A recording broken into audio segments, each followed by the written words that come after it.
মৃত্যুর আগের অভিজ্ঞতাগুলোর মধ্যে সবচেয়ে আকর্ষণীয় দিক হলো যে অনেকেই দাবি করেছেন তারা তাদের দেহ থেকে বিচ্ছিন্ন হয়ে যান। এই অভিজ্ঞতায় তারা নিজের দেহের উপরে উঠে যান অনেক এবং সেখান থেকে নিজেদের দেখেন।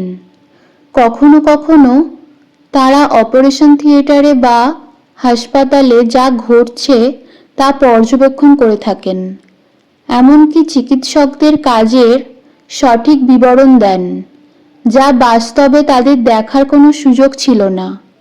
এটি এমন এক অভিজ্ঞতা যা কেবল মস্তিষ্কের রাসায়নিক পরিবর্তন দ্বারা ব্যাখ্যা করা কঠিন।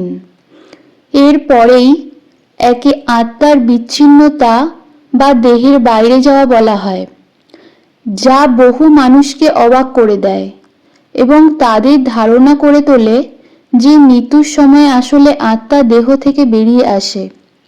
আরেকটি আকর্ষণীয় অভিজ্ঞতা হলো অনেকেই মৃত্যুর আগের মুহূর্তে একটি উজ্জ্বল আলো দেখতে পান। এই আলোটি তাদের কাছে এক গভীর প্রশান্তি ও শান্তির অনুভূতি নিয়ে আসে।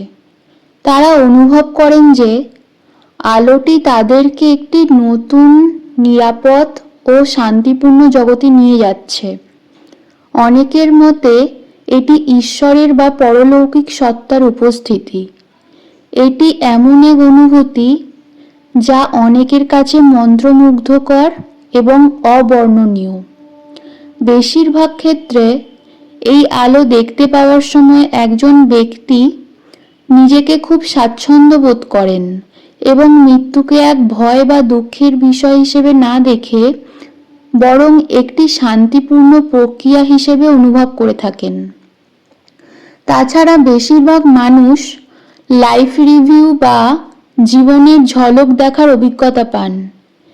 এতে তারা জীবনের গুরুত্বপূর্ণ মুহূর্তগুলো খুব দ্রুত গতিতে দেখতে পান, যেমন শৈশব, ভালোবাসার সম্পর্ক, জীবনযুদ্ধ এবং অন্যান্য আরও স্মৃতি। এটি একটি অত্যন্ত মর্মস্পর্শী অভিজ্ঞতা, যেখানে তারা তাদের জীবনের উদ্দেশ্য ও মানে সম্পর্কে গভীর উপলব্ধি লাভ করেন। জীবনের এসব ঝলক দেখতে পেয়ে তারা অনুভব করেন যে তাদের সকল কাজ এবং কর্মফল একসঙ্গে জুড়ে একটি বৃহত্তর চিত্র তৈরি করে, যা তাদের জীবনের সত্যিকারের অর্থ বোঝাতে সাহায্য করে।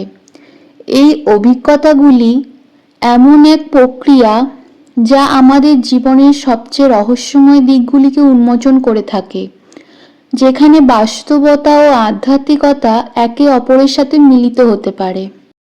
তো প্রিয় দর্শক, ভিডিওটি আপনাদের কেমন লাগলো কমেন্ট করে জানাবেন। আর এভাবেই লাইক, শেয়ার, সাবস্ক্রাইব করে এভাবেই আমাকে সাপোর্ট করে যাবেন। Thank you.